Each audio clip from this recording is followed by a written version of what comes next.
Price B to Lord. கர்த்தருக்கு ஸ்தோத்திரம். சங்கீதம் 91:10, பொல்லாப்பு உனக்கு நேரிடாது, வாதை உன் கூடாரத்தை அணுகாது என்று சொன்ன அதே தேவன் தான் 15வது வசனத்துல ஆபத்து காலத்தில் நான் உன்னோடு இருந்து உன்னை தப்புவித்து உன்னை கனப்படுத்துவேன் அப்படின்னு சொல்றாரு.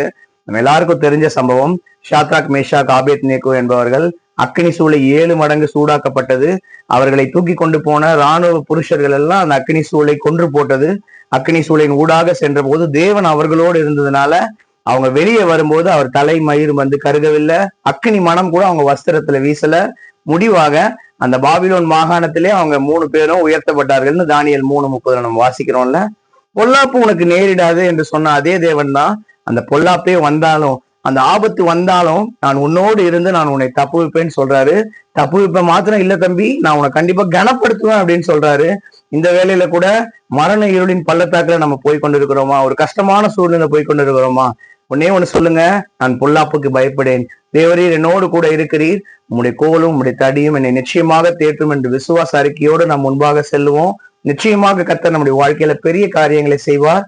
என்னுடைய வாயின் வார்த்தை, என்னுடைய இருதயத்தின் தியானங்கள் எப்போதும் கர்த்தர் சமூகத்தில் பிரதியா இருக்கட்டும். நான் சிறுகணும், தேவன் உயர்ந்திருப்பாராக. நிச்சயமாக கர்த்தருக்கு சித்தமான இன்னொரு வீடியோ பதிவுல சந்திப்போம். God bless you all. Thank you so much.